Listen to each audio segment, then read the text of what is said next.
updates kay Owen, no?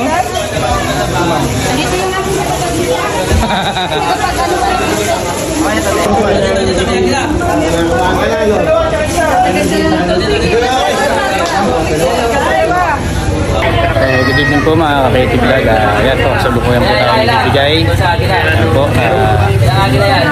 saan po ang aming governor, si Attorney Rodel Dasil. Ayan po, nandito po kami sa Barangay Katipunan, sa Quezon City. Bibigay po kami ng mga grocery pack. So, kasalukuyan po nagbibigay.